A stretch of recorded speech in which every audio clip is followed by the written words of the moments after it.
ഇപ്പൊ എന്റെ സ്റ്റേറ്റസ് എന്താന്ന് അറിയാണ്ട് സംസാരിക്കണോ നീ? നിന്നെ ഹലോ സാർ. ഹലോ റെഡ്ഡി, അവിടെ പോയി ഇരിക്ക്. ഹലോ റെഡ്ഡി, സുഖമാണോ നിങ്ങക്ക്? Fine sir.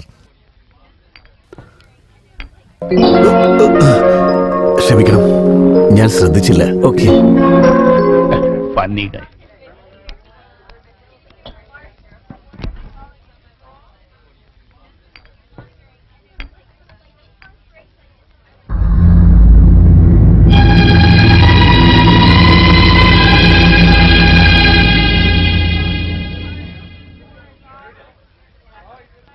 Hey, look how he's drinking.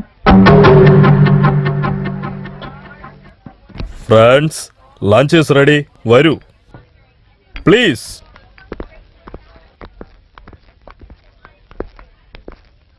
ഏയ്, നീ ഇവിടെ ഇരിക്ക്.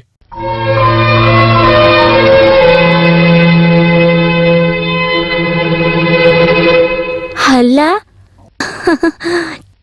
ചേട്ടാ, എപ്പോഴാ വന്ന്? ഇപ്പൊ വന്നതേ ഉള്ളൂ. അവിടെ എല്ലാവർക്കും സുഖാണോ? എല്ലാരും സുഖമായിട്ടിരിക്കുന്നു. എവിടെ സംഗീതം മോളെ കണ്ടില്ലല്ലോ? അവളുടെ ഫ്രണ്ട്സ് ഒക്കെ ഫോറിനിൽ നിന്ന് വന്നിട്ടുണ്ട്. കൂട്ടിക്കൊണ്ട് വരാൻ പോയിരിക്കുക.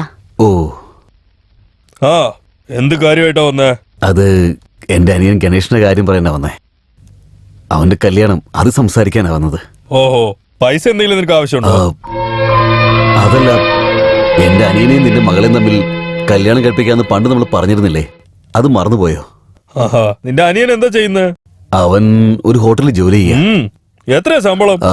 മാസം ഒരു 900 രൂപ കിട്ടും. ഓഹോ. ഏ മല്ലിൻ. ആ സാറേ. മാനേജർ. Yes sir.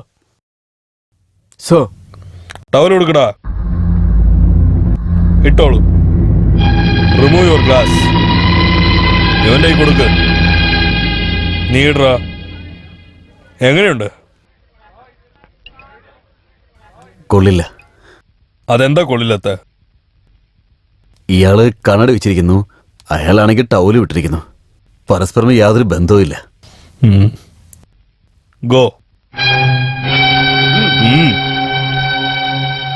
നിന്റെ അനിയനും എന്റെ മോക്ക് കല്യാണം ആയാൽ ഇങ്ങനെയാ. ഇപ്പൊ കുറച്ചു നേരത്തിന് മുന്നേ എന്റെ വീട്ടു ജോലിക്കാരൻ നിനക്ക് കൂൾ ഡ്രിങ്ക്സ് കൊടുക്കണമെന്ന് മുന്നേം പിന്നെയും നോക്കി. ഇങ്ങനെ ഇരിക്കുമ്പോ നിന്റെ വീട്ടിലോട്ട് എന്റെ മോളെ എങ്ങനെ അയക്കാൻ പറ്റും? നീ എനിക്ക് അപ്പൊ ഒരു ഹെൽപ്പ് ചെയ്തത് എന്തോ സത്യമാണ്. അത് ഞാൻ ഇല്ലെന്ന് പറഞ്ഞില്ലല്ലോ. വേണമെങ്കിൽ വട്ടിയും മുതലുമായിട്ട് ഞാൻ തിരിച്ചു തരാം. അത് വിട്ടിട്ട് സംബന്ധം അനുബന്ധം എന്നൊക്കെ പറഞ്ഞിട്ട് ഇങ്ങോട്ട് ഈ വീട്ടിലോട്ട് വരണ്ട. എന്റെ ഫ്രണ്ടിന്റെ കൂടെ ഡിസ്കഷൻ ഉണ്ട്, ഞാൻ പോവാ. ഇങ്ങോട്ട് നോക്ക്. എന്തായാലും വന്നു. എവിടെയെങ്കിലും മൂലയുണ്ടെങ്കിൽ പോയി ഇരുന്ന് കഴിച്ചോ. ഒന്ന് നിൽക്കേ. നീ എന്റെ പഴയ കൂട്ടുകാരൻ രാജീവാണെന്ന് കരുതിയാ ഞാൻ ഇവിടേക്ക് വന്നത്. ദയവേത് ക്ഷമിക്കേ. നിന്റെ പണവും പലിശയും ഇതൊന്നും എനിക്ക് വേണ്ട. അവിടെ ഏതെങ്കിലും ഒരു മൂലയിൽ പോയിരുന്ന ആഹാരം കഴിച്ചുള്ള നീ എന്നോട് പറഞ്ഞില്ലേ, അത് മാത്രം മതി. എന്റെ പയർ നിറഞ്ഞു. വരട്ടെ വരട്ടെ.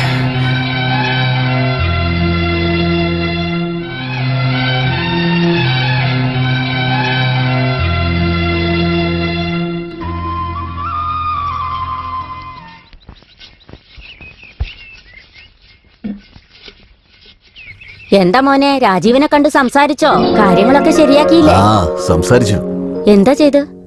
ഇപ്പോ അവന്റെ മകളുടെ ജാതകം ശരിയല്ല, അതുപോലെ നല്ല മുഹൂർത്തവും ഇല്ല.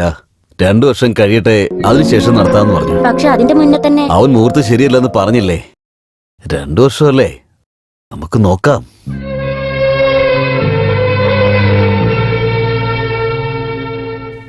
ചേട്ടാ.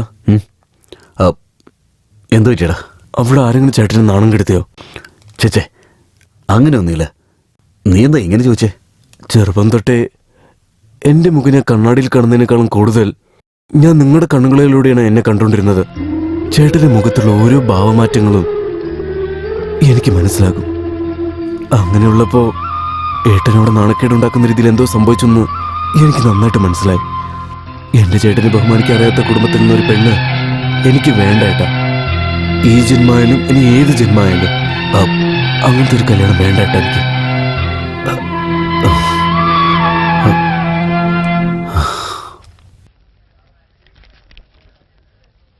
എടാ ശങ്കര, അച്ഛാ, വൈകിട്ട് ചെറുക്കന്റെ വീട്ടിൽ നിന്ന് ആളുകൾ വരുന്നുണ്ട്. വീട്ടിലേക്ക് വേഗം വരാൻ പറഞ്ഞ് അമ്മ പറഞ്ഞുവിട്ടതാ. ശരി ശരി, ഞാൻ വരാം. പൊയ്ക്കോ. എന്തിനാണ് നിന്റെ ദേഷ്യം ആ കൊച്ചിനോട് തീർക്കുന്നത്? പിന്നെ എന്ത് ചെയ്യാനായിട്ടാ? ഇവളെ കാണാനായിട്ട് എത്ര ചെറുക്കന്മാരാ വന്നത്. മറുപടി ഒന്നും പറയേണ്ടവർ ഇറങ്ങി പോവാ ചെയ്യുന്നത്. മോശമായിട്ട് നക്ഷത്രം ജനിച്ച ഇവളെ കെട്ടാനായിട്ട് ആരും ആഗ്രഹിക്കുന്നില്ല. ഞാൻ എന്താ ചെയ്യണത് പറയേ? നീ എന്താ അനിയന്മാർക്ക് ഡ്രസ് മേടിക്കാൻ വേണ്ടി വന്നതാണോ? ഞാനൊന്ന് പറയുന്നത് കേക്ക് ശങ്കര. നീ എന്നെ എങ്ങനെ തെറ്റിദ്ധരിച്ചാലും കുഴപ്പമില്ല. സമ്പാദിക്കുന്ന പണമല്ല ഇങ്ങനെ അനിയന്മാർക്ക് വേണ്ടി ചെലവാക്കുന്നുണ്ടല്ലോ. നിനക്ക് വേണ്ടി കുറച്ച് സമ്പാദ്യം മാറ്റി വെച്ചൂടെ? എന്നെ പറ്റി നിനക്ക് നന്നായിട്ട് അറിയാലോ. എന്റെ അനിയന്മാര് കഷ്ടപ്പെട്ടപ്പോൾ നിന്റെ കാലിന്റെ ചെരുപ്പ് പോലെയായിരുന്നു ഞാൻ. അവരൊക്കെ ഇപ്പൊ നല്ല നിലയിലുള്ളത്. ഇപ്പൊ എന്നെ കണ്ട് ആരും നോക്കുന്ന പോലെ ഇല്ല. ഞാൻ അനുഭവിച്ച മാതിരി നിനക്ക് വരാൻ പാടില്ല ശങ്കര. അതുകൊണ്ടാണ് ഞാൻ പറഞ്ഞത്. നീ ഒന്നുകൊണ്ടും വിഷമിക്കണ്ട. നീ പറഞ്ഞ പോലെ ഒന്നും എനിക്ക് സംഭവിക്കുകയില്ല. എന്റെ അനുജന്മാർ ഒരിക്കലും എന്നെ വിട്ടു പോവില്ല.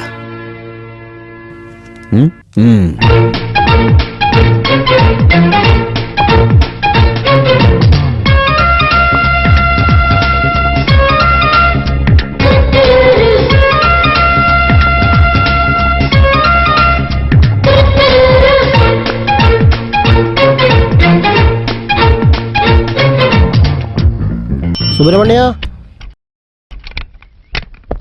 മണി ഓർഡർ വന്നിട്ടുണ്ട്. എത്രയാ വന്നിരിക്കുന്നത്? 300 രൂപ.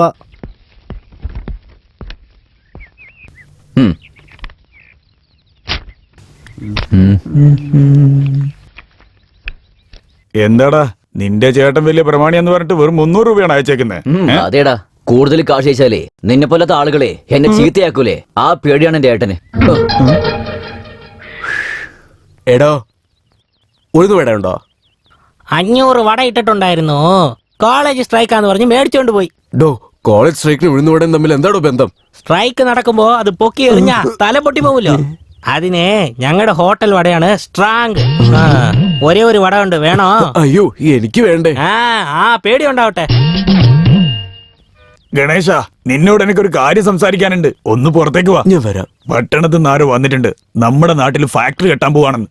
ഗൗണ്ടറിന്റെ ബംഗ്ലാവിലാ താമസിക്കുന്നത്. അവർക്ക് നല്ലൊരു പാചകക്കാരനെ വേണമെന്ന് എന്നോട് പറഞ്ഞിട്ടുണ്ട്. അതുകൂടാണ്ട് 1500 രൂപ മാസ ശമ്പളം കൊടുക്കാന്ന് പറഞ്ഞിട്ടുണ്ട്. നിനക്ക് വേണമെങ്കിൽ ആ ജോലി ഞാൻ നിനക്ക് വാങ്ങിച്ചു തരാം. നീ എന്ത് പറയുന്നു? ഞാൻ വരാം. അങ്ങനെയാണെങ്കിലേ അവർ അഡ്വാൻസ് തന്നിട്ടുണ്ട്. എന്നാ നാളെ രാവിലെ തന്നെ ഗൗണ്ടറിന്റെ ബംഗ്ലാവിലേക്ക് വാ. ശരി.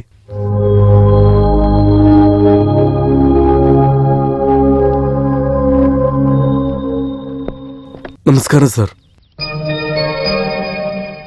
നീ ശങ്കറിന്റെ അനിയനല്ലേ? അതെ സാർ. ഞാൻ അന്ന് നിന്നെ ചേട്ടൻ്റെ അടുത്ത് പറഞ്ഞല്ലോ, കല്യാണക്കാര്യം പറഞ്ഞ് എന്റെ അടുത്ത് സംസാരിക്കാൻ പാടില്ലെന്ന്. പിന്നെ എന്നാ? അല്ല സാർ, ഞാൻ അതിനൊന്നല്ല വന്നത്. പാചകക്കാരന്റെ ആവശ്യമുണ്ടെന്ന് പറഞ്ഞു, അതുകൊണ്ടാ. ആഹാ, ശരി, പോ. ഇവിടെ നോക്ക്, എന്റെ മകൾക്ക് നീ ആരാ എന്താ ഒന്നും അറിയാൻ പാടില്ല, കേട്ടോ? ശരി സാർ. രാമയ്യ, മേഡം, പുതിയ പാചകക്കാരൻ വരുന്നല്ലോ പറഞ്ഞത്. അയാൾ എത്തിയായിരുന്നു? അവര് ജോലിക്ക് നേരത്തെ വന്നല്ലോ മേഡം. ശരി, എനിക്ക് നല്ല തലവേദനയുണ്ട്. അയാളോട് എനിക്കൊരു കാപ്പി ഉണ്ടാക്കി തരാൻ പറ. ശരി മേഡം.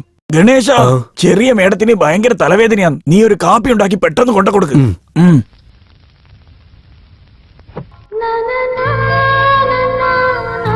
സംഗീത, നിന്റെ തലവേദന എങ്ങനെയുണ്ട്?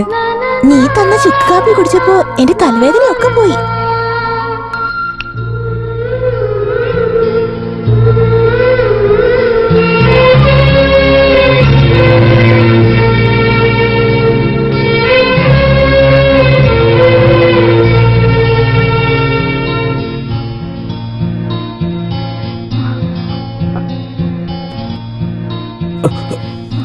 ഞാനാണ് പുതിയ ജോലിക്കാരൻ.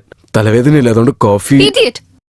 അകത്ത് വരുന്നതിന് മുമ്പ് വാതിൽ മുട്ടണം എന്നുള്ള കോമൺ സെൻസ് അല്ലേ നിനക്ക്? സോറി. ഇവിടെ വെച്ചിട്ട് പോ.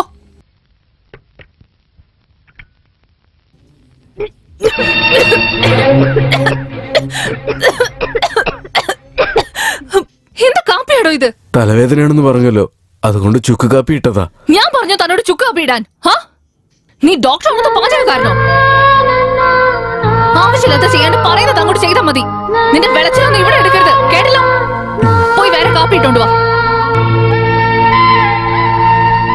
നോൺസെൻസ്.